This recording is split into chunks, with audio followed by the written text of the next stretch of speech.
have Dr. Mel, and welcome to another edition of Dr. Mel's Message. I have an exciting author for you today. His name is Douglas L., and his book is called Rise Above. Now, I don't want to tell you a lot about the book because I want to get that from the horse's mouth, so to speak. So let's, without further ado, welcome Doug. He goes by Doug L. to our platform. Welcome, Doug. How are you today? I'm doing great. I'm delighted to be here. Thank you. I'm so happy to hear. I love talking with authors. I love to see what they've come up with, how they come up with it, and where they're going to go to. So first of all, your book is called Rise Above. And this particular book is a novel and is not nonfiction. It is fiction. Is that correct? Absolutely fiction. All right, well, let's talk about it because I know the subtitle, it says, What Science Tells Us About the Existence of God. Now, when you read the title at first, I was even caught off a little, off guard, thinking that this was going to be a book about proving the existence of God and rising above. And I go, whoa, this is fiction. So let's get that out of the way. How did you even come up with this particular concept?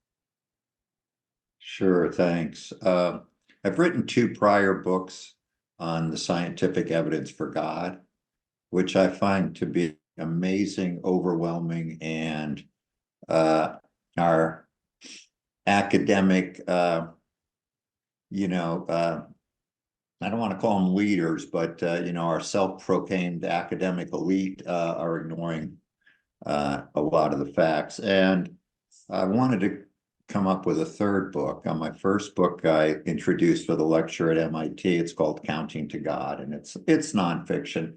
And it was suggested to me, a lot of people won't read anything nonfiction. You write a story around it. You got to pick an interesting plot.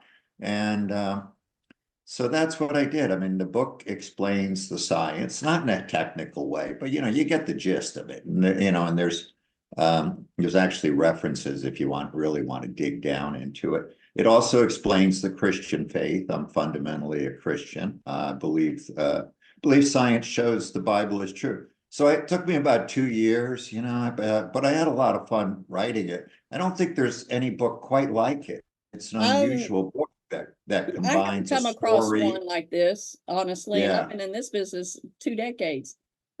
So yeah, it's a pretty novel approach. Pardon the pun. Yes. So who is your protagonist in this? So my protagonist is a man named John Arnold, which is an amalgamation of the names of my grandfathers. And he is hideously rich. And it starts 2 days before Christmas when he's diagnosed that he has, after ignoring seeing a doctor, he finds out he has stage 4 terminal prostate cancer and just a few days to live. And then on the ride home, he has a vision, an experience. And he gets home to his house, fancy house in Connecticut, tells his wife he wants to give his money to God. And they've got 3 kids that don't like each other, don't get along, and he hasn't been the best father, shall we say. And the wife says, well, the kids better get here. So that's what happens. And it's a snowstorm in a house in Connecticut, and the kids try to talk about it, giving his money to God, and it goes from there with some interesting twists. Does the whole novel take place in this Connecticut home in a snowbound? No, the first half of it does. Okay. And then the first half of it does, and then maybe 2/3, and then it moves to New York City. Are the antagonists the sons or the children and the mom? The oldest daughter and the oldest son don't like each other. She's a professor of math at MIT, and he's a tech guy from Silicon Valley for money. And they each have their own reasons for turning down, denying God. And, I spend nights just thinking about how to put different themes into a novel. So there's there's one scene on when they're sitting down over dinner with the son who's a drug addict who has come home, and you know, they discuss the circumstances of when Jesus was born, which I put into the book. I think it's very compelling case to be more made that Jesus was born June 17th, 2 BC. And, you know, I explained what the star of Bethlehem was mostly the planet Jupiter with an unusual conjunction of incredible conjunction, you know, where it kissed Venus, the king planet, kissed the symbol of femininity. And there's a lot of other stuff going on, explaining the Magi, who Marco Polo said he saw their tombs. And so that's a scene I was able to create. You know, another scene is where the daughter, who's the math professor, has a husband who's a Harvard physicist, and they try to say that physics disproves the existence of God, and they crash and burn, because that's really, there's no truth to that argument. So so the old man is leading the father. When I say the old man, he's leading the discussion with these kids, and it seems to me that every counterpoint that they're raising, he comes right back at them. He comes back at him, and also the drug addict brings home his girlfriend, who's a African-American nurse and a very devout Christian, who helps challenge the academic elite also. So there's a bunch of different stories and characters flying around, but it weaves together a lot of different things in a way, I think, it sounds like perhaps not no only do you other have book your has main done. plot, but you have subplots throughout, is what it sounded like to me. Absolutely, absolutely, yeah. And I've only described some of the characters. You know, there's Right. a 9-year-old granddaughter who's super smart, and messes up house electronic system, and things like that go off track. But I had a lot of fun with it. You know, I just think that our society is crazy in a lot of ways. And again, I'm a devout Christian. I think the world is ready for a message that science points to God. I don't understand. Right. Now, I guess that's what you're hoping people will get out of Yeah, this book. I'm just trying to help change lives. That's all. I mean, you know, this is my first novel, and you know, I'm a lawyer by profession, and but I'm just trying to put a message out there that I don't think is in a way that nobody else has done. You're an MIT graduate and a lawyer by profession, and now you're a novelist. That's right, and I What was think the most everybody should. difficult, MIT becoming a lawyer, or writing the novel? Oh, the novel, clearly, The you know, novel, because yeah, I mean the MIT. I mean, whether you think I'm smart or not doesn't matter, but I can assure you I'm really good at math. So MIT was pretty easy, and being a lawyer, well, you know, whatever. A lot of people do it. It can't be that hard, right? But writing a novel is boy, that's been a piece of work for the last 2 years. Oh, I understand. I have over 100 books myself, and a lot of people will look at me and they go, "Well, how long did it take you to write the book or the last book?" And I go, "No, baby, I can write the book in 3 weeks. The question is, how long does it take me to edit it and get where I want it before I publish it?" Yeah, I said, "That's yeah. a year." And you know, unless you really have gone through that process, your first step is the easy part, is the first draft. After that, it's like, whoa, Yeah, you know, yeah. been there, done that. And Yeah, it so took me about 2 years. I'm not as fast as you. about 2 years. Well, now let me, I see that on your cover. Again, we're talking to Doug L., who has written the book Rise Above. Now, it also looks like you have a co-author in here, Steve Yeah, Steve Eggleston. Eggleston. Yeah, what about Uh, Steve? and uh, you know, I was looking for someone to help me write a novel, since I didn't write a novel before, and he's written novels. And So I found him online, and he's been great. Him, and he's got other writers. I'm like most people. I need all the help I can get. Oh, don't we all? Now, with Rise Above, is a very striking, what I call omniscient cover, because it's alluding to the universe, the Yeah, planets in the universe. How did that come about with your cover? It's a very striking cover. it is.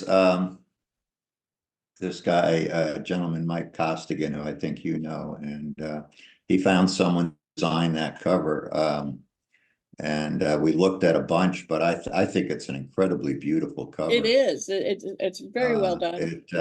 It kind of conveys in a great way the mystery that's underlies the book. I think Right.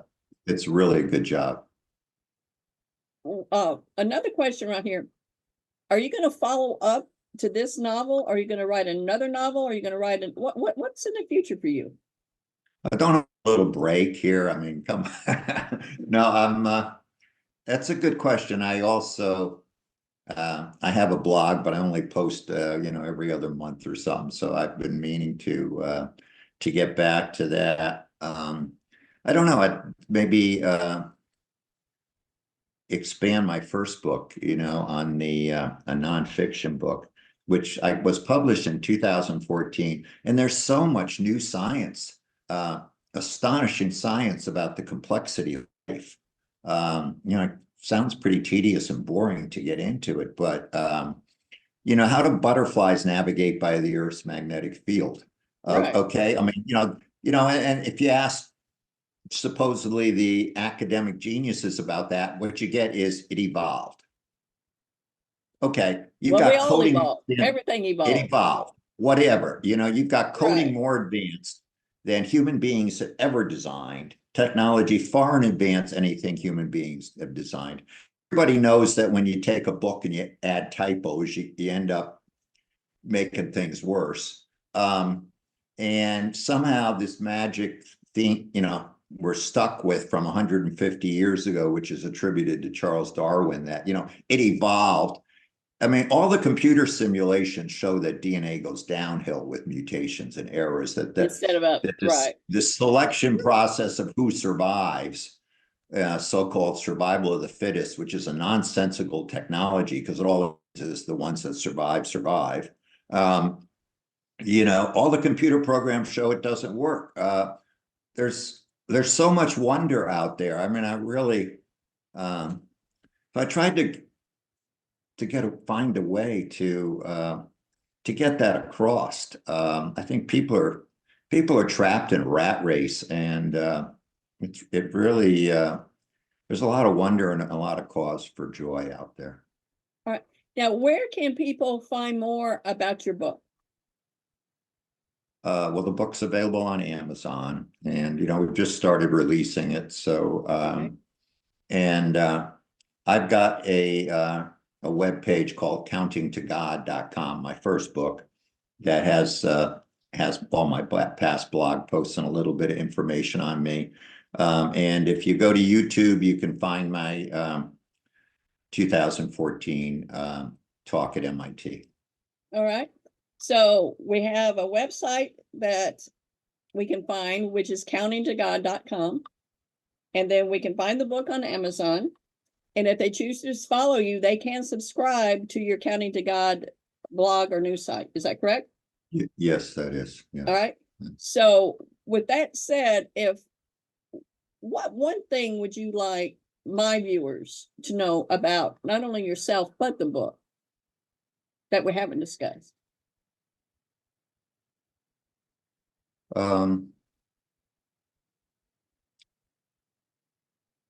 Just that our society has it wrong. I think I've already said that, so that's probably not new, but it's a profound concept that all these top scientists and physicists and biologists have it totally wrong. I mean, it's like the emperor's new clothes. There's no scientific truth to their theories, and they've been repeated disproved, but everybody believes it, and everybody thinks Darwin's theory is walking around with scientific clothes, but it's not. So there you go. Very interesting. I can't wait to actually read the book. It's something that's right up my alley.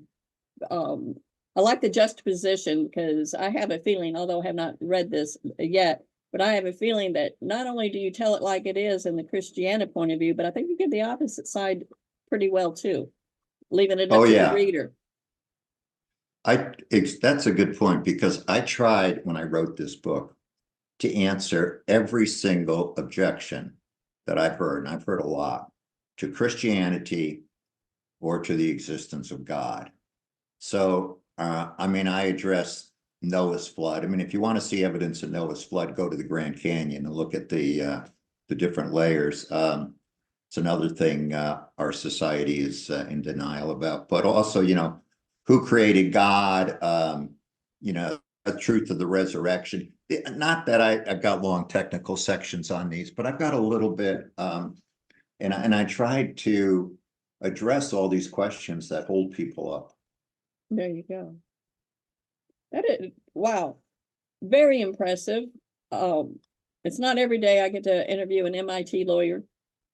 You know, and I've had some of my fair shares of geniuses, from generals to all, you know, to princes and kings, believe it or not.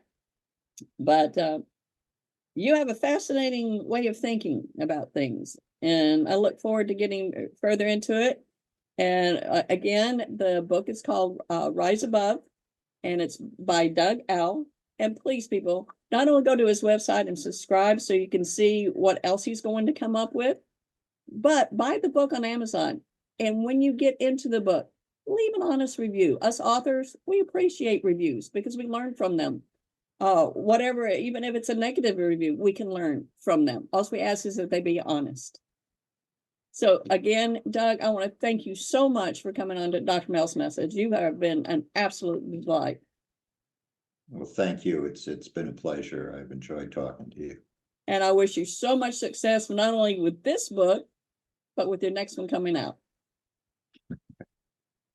Thank you again. And I'm Dr. Mel, and stay tuned for another episode of Dr. Mel's Message.